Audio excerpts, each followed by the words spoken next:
It was one of those mornings where the sky itself felt heavy, like the universe had nothing left to give me. I remember the rain. Not a downpour, just a quiet drizzle, the kind that makes the sidewalks shimmer, like everything's coated in tears. I hadn't eaten since the day before. My wallet was empty. My phone was dead. My spirit? Even deader. I was walking with no real direction, just wandering the streets of Brooklyn, trying to pretend I had somewhere to be. That's what you do when you're unemployed. You pretend. Pretend you're okay. Pretend you've got a plan. Pretend it's not falling apart. And then I saw it, a coin. Just lying there on the edge of the curb. A single quarter, glinting under the gray sky like it was lit from within. Now, I know, it's just 25 cents. Nothing, right? But in that moment, it felt like a sign. I can't explain it. Something about that coin felt deliberate. Like it had been left there for me. I picked it up and stood there, staring at it in my palm. Cold. Smooth and real. Something whispered, use it. So I headed down into the subway station. My plan was to ride to a job interview that didn't exist. Another lie I was telling my roommate to avoid the look of pity in his eyes. I figured maybe I'd just ride the train, clear my head, keep pretending. I walked up to the MetroCard machine, slipped the coin in, and then I paused. Right beside the machine was one of those old lottery ticket vending machines. The kind no one uses anymore. I must have walked past that thing 100 times without a second glance. But this time I couldn't stop looking at it. And I heard it, not out loud but deep inside me. Take a chance. I laughed under my breath. What kind of idiot buys a lottery ticket with their last coin? But my hand was already moving. Before I could second-guess myself, I pressed the button, the cheapest scratcher they had. Lucky Clover, I think it was called. The ticket popped out. Green and gold. Silly. Useless. I slipped it in my coat pocket and walked out of the station. I didn't even bother scratching it right away. Honestly, I forgot about it. I spent the rest of the day walking, thinking, spiraling. But later that night, when I got home, soaked and numb, I emptied my pockets onto the table. The ticket slid out. And something inside me shifted. I grabbed a key from the counter and started scratching. The first symbol, a clover. Second, another clover. Third, my heart stopped. 3 clovers. I blinked, rubbed my eyes, looked again. I'd won. Not millions, not even thousands. Just enough to pay rent that month, buy groceries, get my phone reconnected. Just enough to breathe again. But it wasn't about the money. It was what that win represented. It was proof that the universe was listening. That even when I thought I was invisible, I wasn't. That maybe, just maybe, I was still in the game. And that quarter? That tiny, meaningless coin? It changed my life. I sat there, staring at the ticket. My fingers trembled. Not from the cold, but from something else. Hope, a foreign feeling. I hadn't felt that in weeks, maybe months. I remember laughing. Like really laughing. The kind that comes from somewhere deep in your gut. It startled me. I even looked around my tiny apartment to make sure I hadn't woken up from a dream. I said it out loud, this can't be real. But it was. I took the ticket to the bodega the next morning, still not fully convinced. The guy behind the counter scanned it and looked at me, confused. You okay, man? I just nodded, because my throat was too tight to speak. You won, he said. You want cash or store credit? I took the cash. $500. To some people, that's not much. But to me, in that moment, it was salvation. It was freedom. It was the universe shouting at me that I wasn't forgotten. And that's when the magic really started. The next day, I got a text from a friend I hadn't spoken to in months. Hey man, you still looking for work? I know someone who needs help with editing. Remote gig. Could be something. I hadn't told anyone I was looking. Hadn't posted about it. Hadn't applied for anything in weeks. Synchronicity. I followed up. Got the gig. It paid more than I expected. Just enough to cover the next month too. Then another job came. And another. Like doors swinging open before I even knocked. And it all traced back to that one moment. That one coin. That one choice. But here's the part that still gives me chills. About a week later, I was walking that same block, same sidewalk where I found the quarter. The rain had just started again, soft and whispery. I glanced down without thinking, and I saw it. Another coin. Same spot. Same shimmer. Same impossible feeling. I picked it up, and this time, I didn't laugh. I just closed my eyes, held it to my chest and whispered, "Thank you." Not because I needed more, but because I finally understood that abundance isn't always about massive windfalls or big miracles. Sometimes, it starts with a whisper, a coin on the sidewalk, a feeling in your gut, a tiny nudge from the universe that says, "You're not alone." I couldn't stop thinking about it. The way things had shifted so fast, but so gently, like dominoes falling in slow motion, each click perfectly timed. A quarter, a scratch off, a job, another, a second coin. What were the odds? It couldn't be chance. I started reading again, books I used to roll my eyes at. Ask and it is given. The Power of Now. You're a badass. Things about energy, belief, vibration. And for the first time, they didn't sound like fantasy.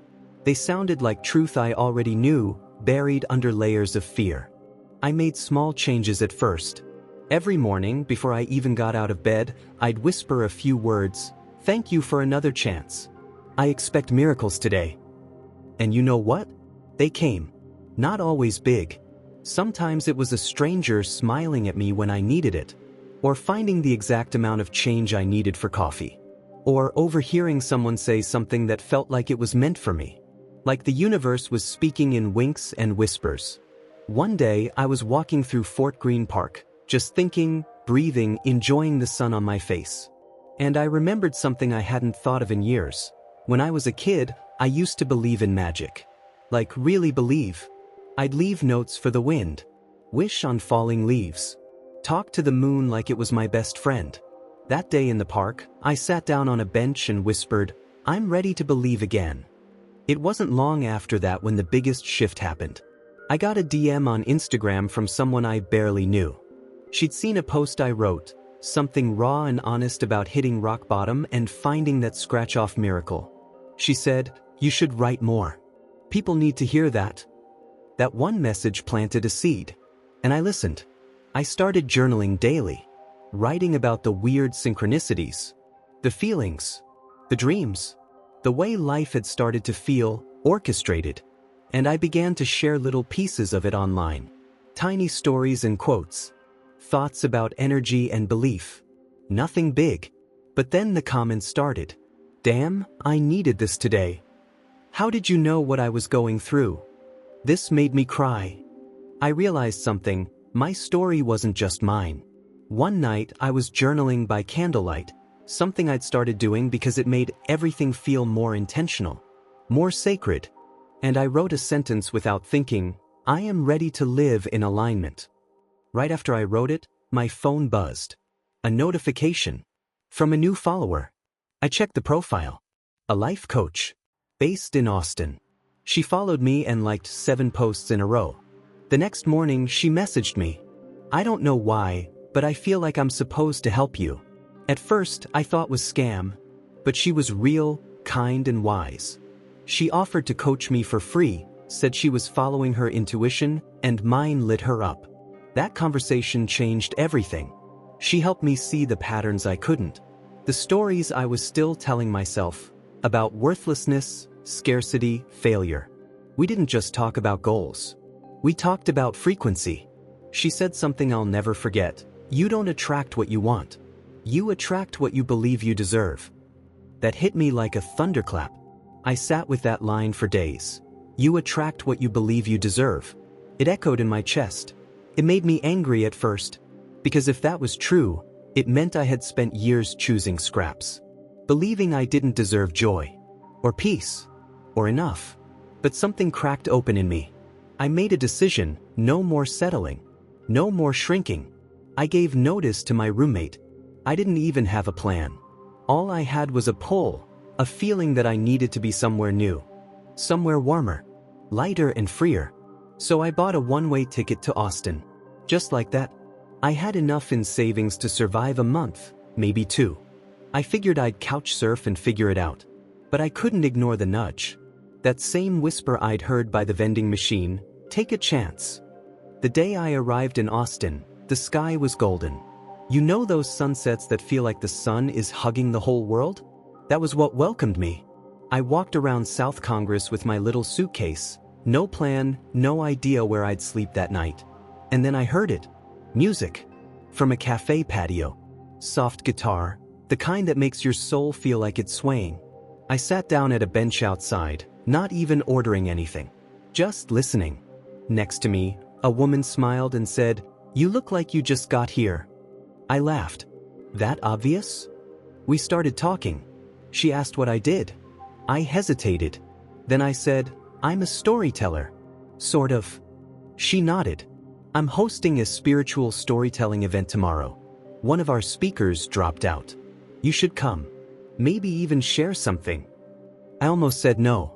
But then I remembered, I attract what I believe I deserve. So I said yes.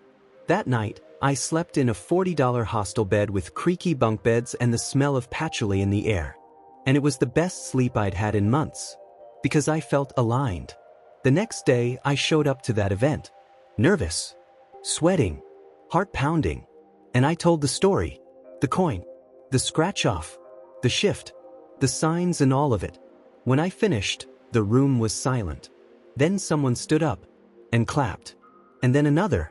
And suddenly I was surrounded by applause, not for being perfect or polished or successful, but for being real. Afterward, 3 people approached me. One ran a podcast and asked me to be a guest. Another offered to feature my writing on her spiritual blog. And the third? She owned a retreat center. She said she wanted me to teach a workshop there, storytelling as healing, manifestation through narrative. I almost cried. That moment, that applause, that affirmation, was the culmination of every whisper, every coin, every yes I said when it would have been easier to say no. That was the universe answering me. Loud and clear. Unmistakable. I'm telling you this because I know what it feels like to be on the edge. To have 25 cents in your pocket, and 25 reasons to give up. But here's what I've learned. The universe doesn't need you to have it all figured out. It just needs one thing. Your willingness to believe again. Believe that something can shift. That something better is possible. That maybe, just maybe, the next tiny step you take could lead to something beyond your wildest dreams. Like a coin on a sidewalk. Or a ticket you almost didn't. Which part of this story moved you the most? Leave a comment below, let's talk about it. Subscribe now and join thousands of people awakening to the power of the mind and heart.